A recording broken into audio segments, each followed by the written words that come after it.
Hello students, मैं संतोष कुमार यादव आप सभी का इस ऑनलाइन सेशन में स्वागत करता हूं। आज हम क्लास 12 के अकाउंटेंसी में पार्टनरशिप का first chapter distribution of profit के न्यूमेरिक क्वेश्चंस को सॉल्व करेंगे।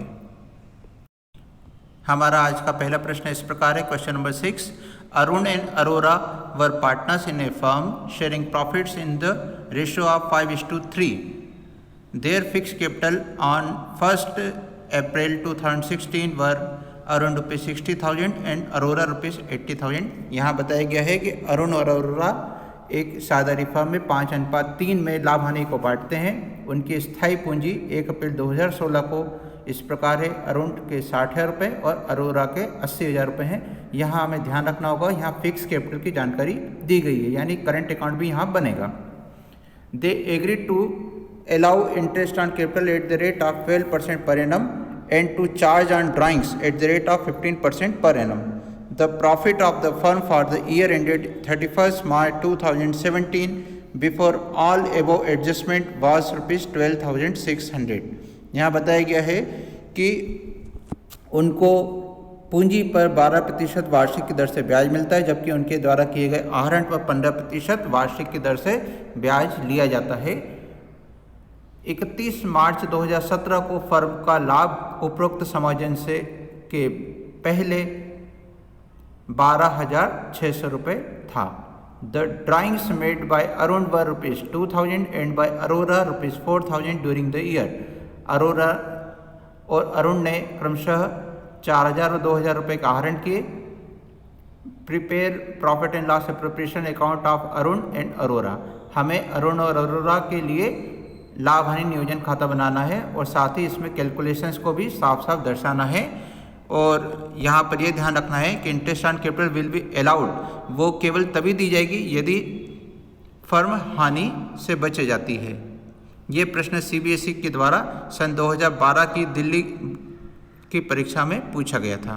तो अब हम यहाँ पर देख सकते हैं कि हम सबसे पहले खाते का नाम लिखेंगे, profit and loss appropriation account, और हमें बनाना है 31 मार्च 2017 को, इसलिए लिखेंगे फॉर द ईयर एंडेड 31 मार्च 2017। इसके बाद में हम कॉलम बनाएंगे डेबिट साइड और क्रेडिट साइड के लिए, पर्टिकुलर्स अमाउंट। तो हम प्रश्न की शुरुआत नेट प्रॉफिट के साथ करते हैं। जैसे कि हमें पहले बताया गया है कि जो समायोजन है उनको करने से पहले हमें ₹12,600 का लाभ हुआ है, तो इसे लिखेंगे हम by profit and loss account या बाय बैलेंस BD। ₹12,600 लिखा। हमें प्रश्न में बताया है कि उन्हें आहरण भी किए हैं जिस पर कि 15% वार्षिक की दर से ब्याज की गणना की जाती है, और उनके आहरण पर ब्याज कितना है ये प्रश्न में नहीं दिए गए है, इसलिए हम इसकी गणना करेंगे। तो सबसे पहले हम लिखेंगे बाय इंटरेस्ट ऑन ड्राइंग्स। आहरण अरुण और अरोरा दोनों ने किए, इसलिए दोनों का नाम लिखेंगे। अब हम देखेंगे अमाउंट। तो अरुण के द्वारा ₹2,000 का आहरण किया गया है, तो ₹2,000 का 15% की दर से हम ब्याज लगाएंगे। लेकिन हमें यहाँ ध्यान रखना होगा कि यहाँ पर आहरण तो बताए हैं, लेकिन ये नहीं बताया है कि आहरण किस दिनांक को किए गए हैं। जब समय न बताया जाए कि आहरण कब किए गए, तब ऐसी स्थिति में हम 6 महीने के लिए ब्याज की गणना करते हैं। तो इस प्रकार से हम यहाँ पर वर्किंग नोट में हम देख सकते हैं अरुण के द्वारा ₹2,000 का आहरण किया गया है, जिसमें 15% की दर से 6 महीने का ब्याज निकाला हमने, तो ₹150 आया। और अरोरा के द्वारा ₹4,000 का आहरण किया गया है, जिसमें 15% की दर से 6 महीने का ब्याज निकाला, तो ये ₹300 आया। तो इस प्रकार से इनके आहरण की अमाउंट हुई ₹150 और ₹300। दोनों को हमने लिखने के बाद टोटल करके अमाउंट में लिखा ₹450। इसके बाद में प्रश्न में दिया था कि उन्हें पूंजी पर ब्याज दिया जाता है, तो to interest on capital account Arun और अरोरा को ये ब्याज मिलना है। इसके लिए दर बताई गई है 12% वार्षिक की। यहाँ पर जो पूंजी है हम उस पूंजी को देखेंगे। सबसे पहले अरुण का, तो उसके द्वारा वर्किंग नोट में आप देख सकते हैं, इसको हल करके दिखाया गया है। अरुण की पूंजी ₹60,000 थी, जिसमें 12% की दर से ब्याज हुआ ₹7,200, जबकि अरोरा की पूंजी 80,000 है, इसमें 12% की दर से ब्याज हुआ ₹9,600। इस अमाउंट को हम अरुण और अरोरा के इंटरेस्ट ऑन कैपिटल में दर्शाएंगे। दोनों का टोटल किया ₹16,800 आया। अब हम डेबिट की ओर टोटल करके देखें तो हमारी अमाउंट है 16,800 और क्रेडिट की ओर टोटल देखें तो हमारे पास दो संख्याएं थी। पहली है नेट प्रॉफिट की 12,600 और इंटरेस्ट ऑन डाइंस के 450। इन दोनों को जब हम टोटल करके देखते हैं तो हमारा टोटल आ रहा है 13,050 रुपये। इस प्रकार से हम देखें तो हमें क्रेडिट की ओर टोटल कम दिख रहा है। इस अंतर को हम हानि कहते हैं। जब क्रेडिट का टोटल कम आता है तो वो हानि कहलाती है और उसे हम साझेदारों के पूंजी खातों में ट्रांसफर करते हैं। चूंकि यहाँ पर पूंजी खाते स्थायी विधि से बनाए गए हैं इसलिए ये हानि साझेदारों के करंट अकाउंट में ट्रांसफर की जाएगी। इसलिए हम लिखेंगे by loss transfer to partners current accounts. इसके बाद हम साझेदारों के नाम लिखेंगे अरुण और अरोरा। फिर हमने दोनों साइड टोटल कर को घटा के देखा। 16,800 में से 13,050 रुपये को घटाने से हमें अंतर मिला 3,750 का। ये हानि की अमाउंट हो गई। इस 3,750 रुपये को हमें उनके अनुपात 5:3 में जो पहली लाइन में दिया गया है इसमें बांटना है। तो 5 और 3 का टोटल होता है 8। तो हम 3,750 रुपये में 5:3 में बांटने के लिए 3,750 गुणा 5/8 करेंगे तो जो संख्या निकलेगी वो अरुण का हिस्सा हो जाएगी जो निकल रही है 2,343 रुपये। और इसी प्रकार से हम 3,750 में 3/8 करेंगे तो हमें 1,407 रुपये संख्या मिलेगी जो कि अरुण के बाद में अरोरा का हिस्सा हो जाएगी। तो इसके प्रकार से हम दोनों साइड में टोटल कर देंगे। 16,800 रुपये टोटल लिखा जाएगा और हमारा profit and loss appropriation account इस प्रकार से पूर्ण होता है। अब हमारा अगला प्रश्न है 7वां। A, B and C were partners in a firm having capitals of ₹60,000 and 80,000 respectively. Their current account balances were A का 10,000, B का 5,000 और C का 2,000 रुपये डेबिट बैलेंस है। यहाँ पे ध्यान देना होगा कि C के लिए इसमें डेबिट बैलेंस बताया है और A और B का कुछ नहीं बताया। इसका मतलब उन्हें क्रेडिट बैलेंस माना जाएगा। यहाँ पर फिक्स कैपिटल अकाउंट है क्योंकि करंट अकाउंट भी बनाया गया है। According to the partnership deed, the partners were entitled to interest on capital at the rate of 5% per annum. साझेदारों की पूंजी पर 5% वार्षिक की दर से हमें ब्याज की गणना करनी है।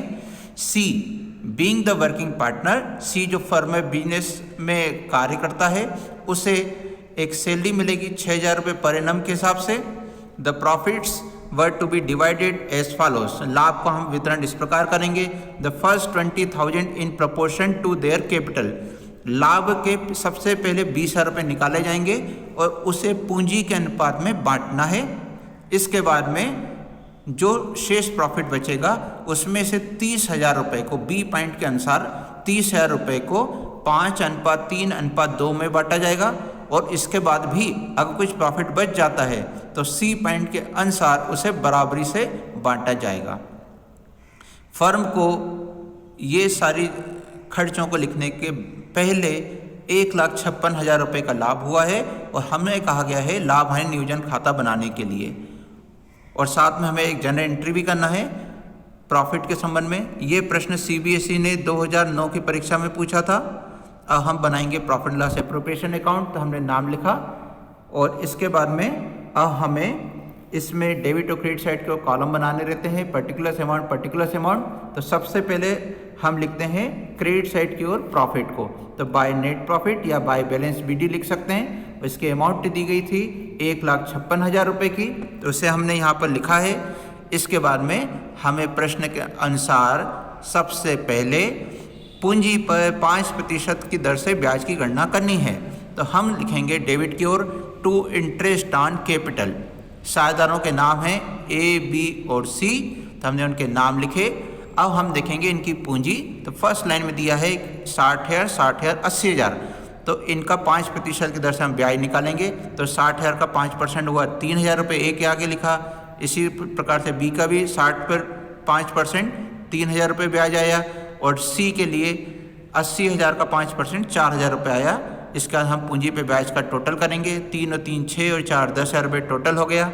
इसके बाद में हमें बताया था कि C एक वर्किंग पार्टनर है तो उसे 6,000 रुपये पर एनम का सैलरी मिलना है, तो टू सैलरी टू सी 6,000 रुपये हमने लिखा। इसके बाद में अब हमें और कोई जानकारी नहीं दी, सिर्फ लाभ के बारे में है। तो अब हम दोनों साइड टोटल करके देखेंगे। तो डेबिट साइड का टोटल अभी 10 और 6 16,000 हो रहा है, जबकि क्रेडिट साइड की ओर 1,56,000 है। तो हम 1,56,000 में से 16,000 को घटाएंगे तो हमें 1,40,000 रुपये मिल रहा है, और इस बार डेबिट साइड की ओर कम है, तो इसे हम प्रॉफिट मानेंगे और यहाँ पर इस प्रॉफिट को हम ट्रांसफ़र करेंगे करेंट अकाउंट में। तो सभी साधनों के नाम लिखेंगे ABC। अब हमें इस 1,40,000 रुपये को बांटना है, तो इसके लिए यहाँ पर 3 पॉइंट दिए थे, जिसमें A पॉइंट में बताया है कि पहले 20,000 रुपये, यानी 1,40,000 सबसे पहले 20,000 को अलग निकालेंगे और अब इसे हमें बांटना है पूंजी के अनुपात में। तो हम पूंजी को देखेंगे, हमें बताया है पहले की पूंजी 60,000, दूसरे की भी 60,000 और तीसरे की 80,000 रुपये है। यहाँ पर हम इन संख्याओं को हम अनुपात में बदलेंगे, तो इसमें हम देख सकते हैं सभी में 4 जीरो कॉमन है, तो 0 से 0 सभी की कट गई, तब हमारे पास संख्या बची 6 6 8। इसे भी हम 2 से काट सकते हैं, तो हमारे पास आया 3 3 4, तो अनुपात हो गया 3:3:4। तो 3 और 3 6 और 4 10, यानी कुल 10 हिस्से होंगे, जिसमें से पहले को 3 हिस्से मिलेगा। तो इस प्रकार से हमारा जो A पॉइंट की संख्या है 20,000 रुपये, इसे हमें 3:3:4 यानी पूंजी के अनुपात में बांटना है। तो 20,000 इंटू 3/10 करेंगे, तो 0 से 0 कटी, तो हो गए 2,000 इंटू 3 बराबर 6,000। इस प्रकार से हम देखेंगे कि जो to profit transfer to current account लिखा था, वहाँ A के सामने पहला हिस्सा 6,000 रुपये का आया। फिर इसी के नीचे हम B का हिस्सा निकालेंगे, उसके भी पूंजी इतनी ही थी, इसलिए उसका भी 6,000 आएगा। और तीसरे की पूंजी है 80,000, तो उसका अनुपात 4 था, तो इसलिए 20,000 रुपये को इंटू 4/10 किया, तो उसका हिस्सा आया 8,000। तो इस प्रकार हम तीनों का टोटल करके देखें, 6,000 6,000 और 8,000, तो टोटल होता है 20,000। तो इस प्रकार से हमारे पहले 20,000 रुपये बट जाते हैं। अब हम देखेंगे B पॉइंट में बताया है कि नेक्स्ट 30,000 को 5:3:2 यानी 5:3:2 के अनुपात में बांटना है। तो टोटल हुआ 5 और 3 8 और 2 10, तो 10 हिस्सों में से पहले साझेदार को मिलेगा 5 हिस्से, तो 30,000 इंटू 5/10। इसको काटा तो हमारी संख्या ही 15,000 रुपये। इसे हमने A के सामने लिखा प्लस करके 15,000 रुपये। इसके बाद में हम सेकंड पार्ट निकालेंगे B के लिए, तो 30,000 इंटू 3/10 करेंगे, क्योंकि उसका 5:3:2 में 3 लिखा हुआ हिस्से में। तो इस प्रकार से संख्या आएगी 9,000 रुपये, से भी हम वहाँ B के सामने लिख देंगे। फिर C का हिस्सा निकालेंगे, इसका 5:3:2 में 2 वाला हिस्सा है, तो इसलिए 30,000 इंटू 2/10 करेंगे, तो अमाउंट आएगी 6,000। इसे हम C के सामने लिख देंगे। इसके बाद में C पॉइंट आता है, जहाँ बताया था कि रिमेनिंग प्रॉफिट जो है उसे इक्वली बांटना है। अब हम कितना पैसा बांट चुके हैं, तो हमने A पॉइंट में बांटा 20,000 रुपये, B पॉइंट में बांटा 30, तो टोटल कितना हो गया 20 और 30 50,000। जबकि हमारे पास में जो प्रॉफिट निकला था वो है कुल 1,40,000 रुपये। 1,40,000 में से हमने 50,000 रुपये को घटा दिया, तो कितना बचा 90,000 रुपये। इसके लिए कहा गया है C पॉइंट में कि रिमेनिंग प्रॉफिट यानी 90,000 को इक्वली बांटना है। तो साझेदार कितने हैं A, B और C, कुल कितने हुए 3, तो 90,000 को 3 लोगों में बांटना है, तो 90,000 इंटू 1/3। तो इस प्रकार से हमारे पास संख्या आई 30,000 रुपये। तो हम प्रॉफिट के अमाउंट में A के सामने 30,000 लिखेंगे, B का भी 30,000 लिखेंगे, C का भी 30,000 लिखेंगे। इस प्रकार से तीनों हिस्सों में हमने इसे बांटा। ये संख्या हमें यहाँ पे ब्रैकेट में दर्शाई जाएगी। अब A का हम टोटल करके देखें कितना लाभ मिला, तो पहले हिस्से में 6,000 था, दूसरे में 15,000 और तीसरे का 30,000। तो इस प्रकार टोटल हुआ 51,000 रुपये। B का 6,000 9,000 और 30,000, टोटल हुआ 45,000 रुपये। और फिर C का 8,000 6,000 और 30,000, टोटल हुआ 44,000 रुपये। इस प्रकार से हमने इस profit and loss appropriation account को बनाया। इस प्रकार से किस्तों में भी लाभ का वितरण किया जा सकता है। अब हम यहाँ पर इसके संबंध में जर्नल एंट्री को देखेंगे। तो जर्नल एंट्री के कॉलम बनाएंगे, date, particulars, LF, debit amount, credit amount के लिए। तो यहाँ पर हमारा जो साझेदारों का लाभ हानि खाता था जो हमने लास्ट में लिखा है, to profit transfer to current account, ये हमारे क्रेडिट को दर्शा रहा है। तो डेबिट में हमारा कौन सा खाता आएगा, जो खाता हमने बनाया था profit and loss appropriation account, तो ये खाता डेबिट होगा और टू में पार्टनर्स के नाम के साथ एंट्री की जाएगी। तो profit and loss appropriation account debit, तो हमारे प्रॉफिट के अमाउंट यहाँ लिखेंगे 1,40,000 रुपये और टू में साधनों के नाम आएंगे। चूँकि यहाँ पर करंट अकाउंट में ट्रांसफर इसलिए लिखेंगे टू एज करंट अकाउंट, उसका total 51,000।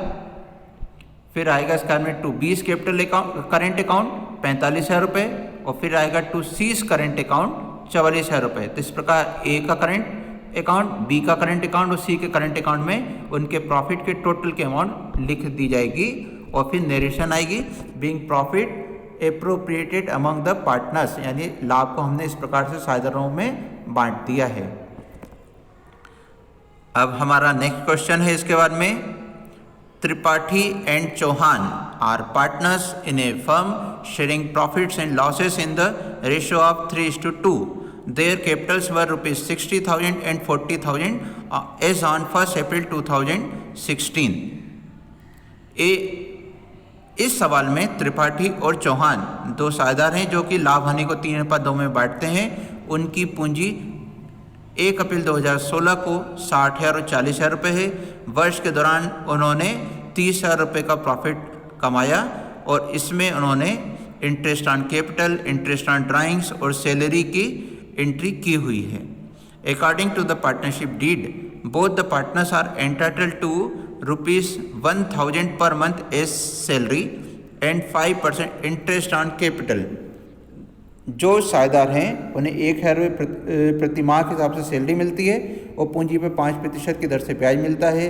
They are also to be charge an interest of 5% on their drawings irrespective of the period which is ₹12,000 for Tripathi and 8,000 for Chauhan. उनके द्वारा आहरण किए गए, जिसमें त्रिपाठी ने 12,000 और चौहान ने 8,000 रुपये का आहरण किया है, जिसपे 5% की दर से ब्याज लगाया जाता है। यह प्रश्न NCERT की बुक में दिया गया है। हमें कहा गया है prepaid partners capital account and when Capitals are fixed. जब हम फिक्स मेथड से बनाते हैं तो ऐसी स्थिति में दो खाते बनाए जाते हैं। सबसे पहले पार्टनर्स कैपिटल अकाउंट बनता है, तो इसमें हमें साझेदारों की पूंजी को दर्शाना होता है। तो प्रश्न की सेकंड लाइन में दिया था उनकी पूंजी 60,000 और 40,000 रुपये थी, तो इसको हम लिखेंगे साझेदारों के कॉलम बनाने के बाद में पर्टिकुलर्स और त्रिपाठी चौहान करके दोनों डेबिट और क्रेडिट में कॉलम बनाए। फिर लिखेंगे बाय बैलेंस BD, त्रिपाठी की अमाउंट दी थी 60,000 और चौहान की अमाउंट है 40,000, तो उनके कॉलम में लिखा। इसके बाद में दोनों साइड हमें टोटल करना रहता है, तो हमने त्रिपाठी और चौहान का टोटल किया 60,000 और 40,000 और ये जो टोटल आया यही उनके पूंजी खाते का बैलेंस हो जाएगा। इसलिए इसे लिखेंगे डेबिट की ओर टू बैलेंस CD 60,000 40,000। पूंजी खाते में सिर्फ यही दर्शाना होता है। इसके बाद में शेष प्रविष्टियां चालू खातों में की जाती है, उसके लिए हम पार्टनर्स करंट अकाउंट बनाएंगे।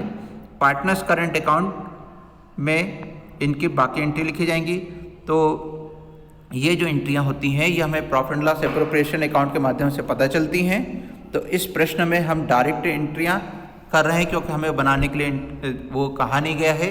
तो हम सबसे पहले लिखेंगे bye interest on capital account. तो प्रश्न में हमें इसके संबंध में बताया गया था कि उनकी पूंजी पर 5% की दर से ब्याज की गणना की जाती है। तो 60,000 और 40,000 रुपये पूंजी है, तो 60,000 का 5% निकाला तो त्रिपाठी का आया 3,000 और चौहान के 40,000 रुपये 5% हुए 2,000 रुपये के।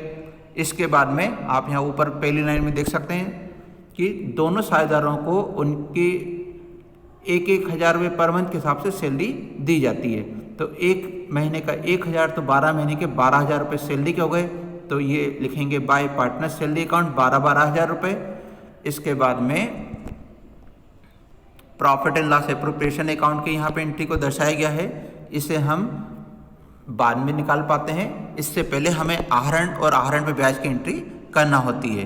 तो यहाँ पर इस क्वेश्चन की लास्ट लाइन में जो है आप सबसे ऊपर देख पा रहे हैं, यहाँ बताया हुआ है कि आहरण कितना है। तो इसे लिखा टू ड्राइंग्स अकाउंट, त्रिपाठी के लिए 12,000 है और चौहान का 8,000 रुपये था। अब हमें इस पर ब्याज लगाना है। तो ब्याज के संबंध में बताया है कि 5% का रेट है, तो हम यहाँ पर 5% की दर से ब्याज निकालेंगे। यहाँ पे पर एनम नहीं लिखा है, इसलिए पूरे वर्ष का ब्याज निकाला जाएगा, और पर एनम होने पर हम 6 महीने का ब्याज निकालते हैं। तो 12,000 रुपये के त्रिपाठी के अमाउंट पर 5% निकाला तो 12 पंजे 60, 600 रुपये आया, और 8,000 रुपये ब्याज निकाला 5% से तो 400 रुपये आया।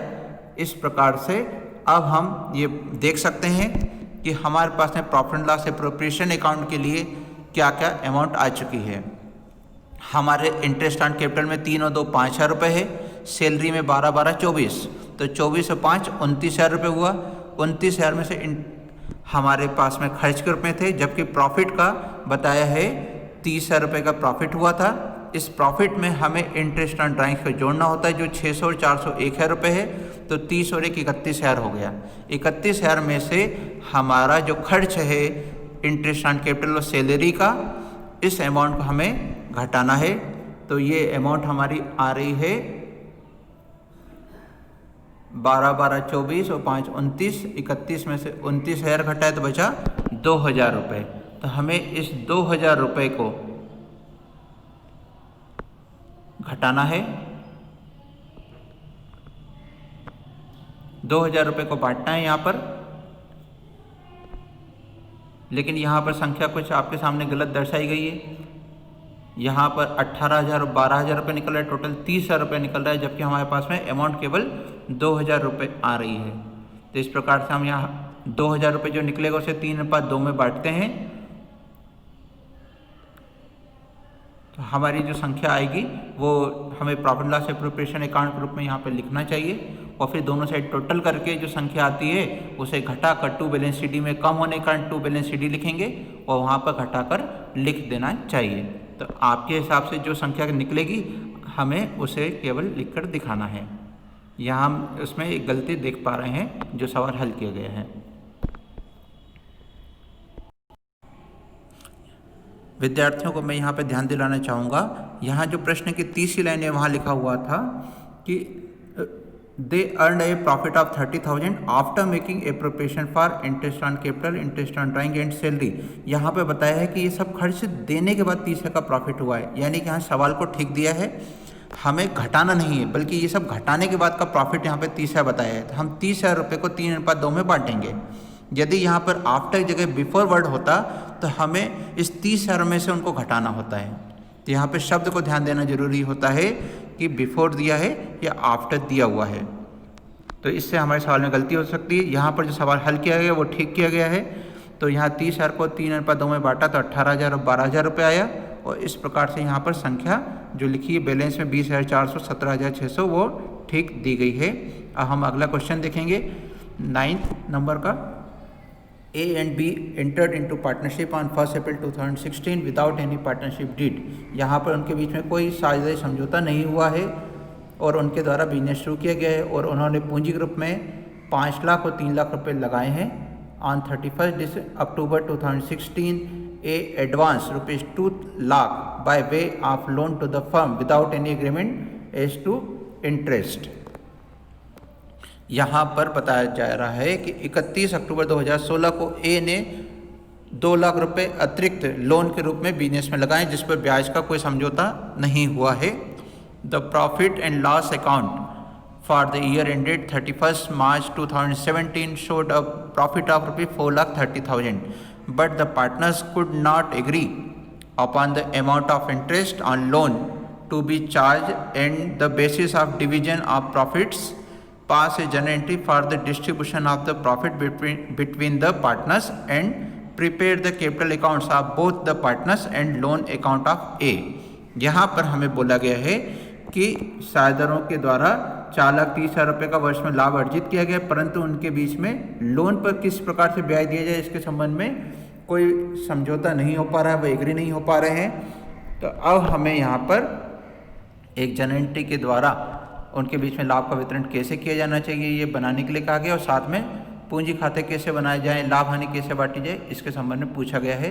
हम सबसे पहले प्रॉफिट लॉस एप्रोप्रिएशन अकाउंट बनाएंगे, जो कि 31 मार्च 2017 की स्थिति में हम बना रहे हैं। डेबिट और क्रेडिट साइड में हम कॉलम बनाएंगे पर्टिकुलर अमाउंट। सबसे पहले हम नेट प्रॉफिट को यहाँ दर्शाएंगे बाय नेट प्रॉफिट। यहाँ पर हमें दिया गया था कि 4,30,000 रुपये का लाभ हुआ है, अब इस 4,30,000 रुपये पर हमें ब्याज की गणना करना है। यहाँ पर 2 लाख रुपए का ब्याज लगाया गया है। अब इस 2 लाख रुपए का जो ऋण दिया गया है, इस ऋण के संबंध में हमें ये विचार करना पड़ेगा कि इस पर कितना ब्याज लगाया जाना चाहिए। तो 2 लाख रुपए पर हम सबसे पहले देखेंगे दिनांक 31 अक्टूबर 2016। यहाँ पर जो राशि दी गई है वो 31 अक्टूबर 2016 को उधार रूप में दी गई थी। तो यहाँ अक्टूबर का माह खत्म हो चुका था और हमें 31 मार्च तक इसकी गणना करनी है कितने समय के लिए उधार रहा। तो अक्टूबर के खत्म होने के बाद हम नवंबर से गिनना शुरू करेंगे। तो नवंबर, दिसंबर, जनवरी, फरवरी, मार्च, कुल कितने महीने हुए? 5 महीने। तो यहाँ पर हमें 2 लाख रुपए पर 5 महीने का ब्याज निकालना है। अब सवाल आता है कि दर कितनी होगी। तो जब साझेदारों के बीच में कोई समझौता न हुआ हो तब ऐसी स्थिति में हम लोन पर 6% वार्षिक की दर से ब्याज देते हैं। इसलिए दर हो गई 6% और समय हो गया हमारा 5 महीने। तो कैलकुलेशन क्या होगी? 2 लाख इंटू 6/100 गुणा 5/12। इन संख्याओं को कैलकुलेशन करने के बाद में हमें आंसर मिलेगा 5,000 रुपये। ये 5,000 रुपये हमारा इंटरेस्ट ऑन लोन है। अब हम profit and loss appropriation account में आते हैं। बाय नेट प्रॉफिट हमने लिखा, यहाँ पर हमें 4,30,000 का प्रॉफिट था जिसमें से हमने 5,000 रुपये का इंटरेस्ट ऑन लोन को घटाया। तो हमारा नेट प्रॉफिट अब हो गया है 4,25,000 रुपये। अब इस 4,25,000 रुपये को हमें बांटना है, लेकिन उसमें से कुछ देने के लिए नहीं बताया था। इसका मतलब ये पूरी राशि प्रॉफिट मानी जाएगी और इस प्रॉफिट को हमें साझेदारों में बांटना होता है। अब यहाँ बांटने के संबंध में कोई अनुपात भी नहीं दिया है। तो जब साझेदारों के बीच में लाभ हानि बांटने का अनुपात न हो तो ऐसी स्थिति में उसे समान रूप से बांटा जाता है। तो यहाँ 2 साझेदार हैं, इसलिए 4,25,000 रुपये को उन दोनों के बीच में बराबरी से बांटे हैं, इसलिए इंटू 1/2 करेंगे। तो 4,25,000 इंटू 1/2 किया तो ए का कैपिटल अकाउंट में पैसा ट्रांसफ़र होगा 2,12,500 रुपये और बी के लिए भी इसी प्रकार से 2,12,500 रुपये बांटा जाएगा।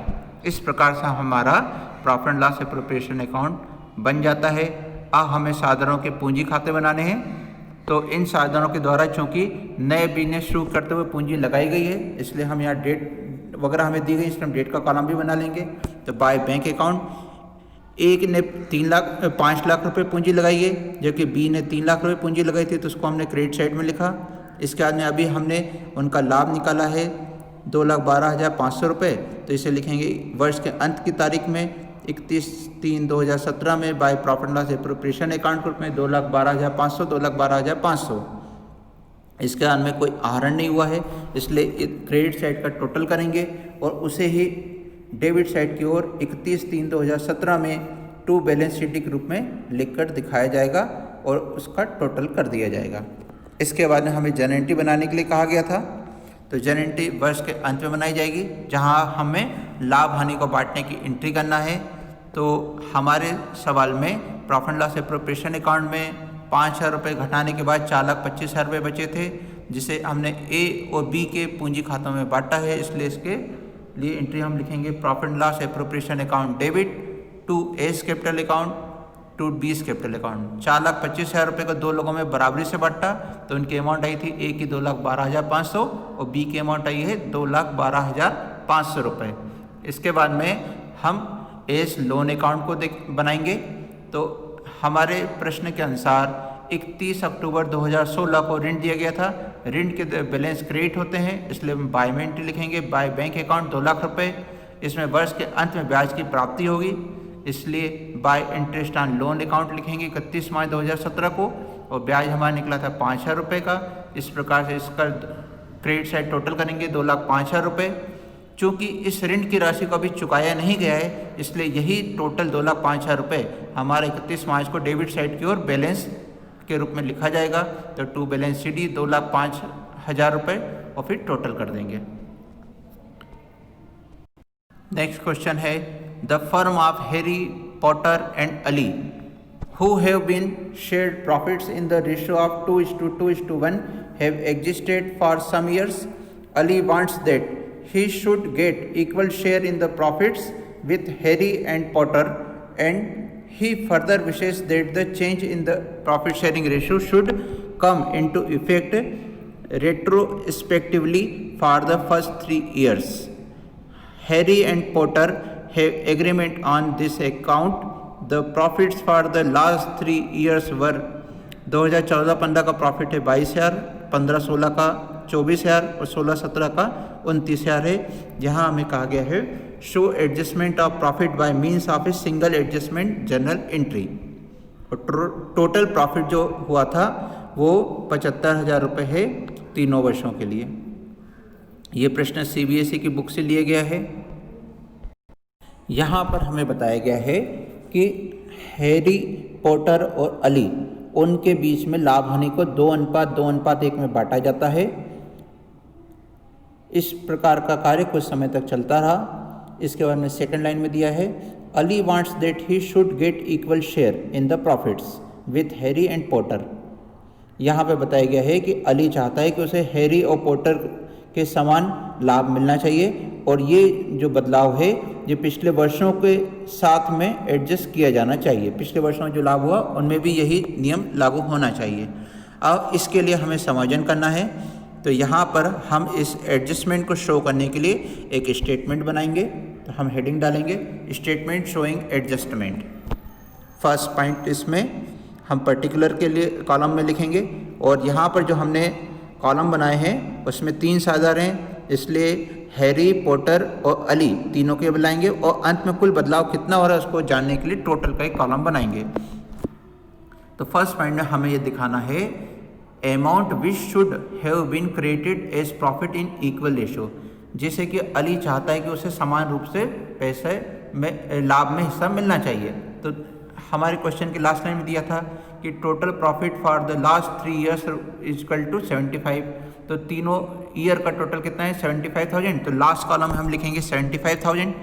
अब इस 75,000 को हमें अली, पॉटर और हैरी तीनों में बराबरी से बांटना है। तो कुल साझा कितने हैं 3।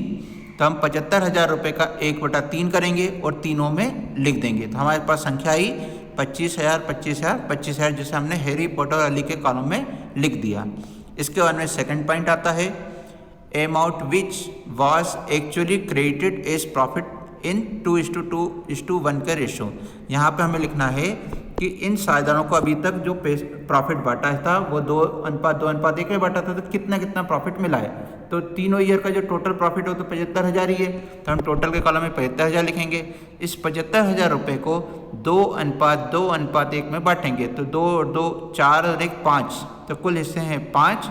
तो पहले व्यक्ति हैरी का हिस्सा निकालने के लिए 75,000 इंटू 2/5 किया तो 30,000 आया।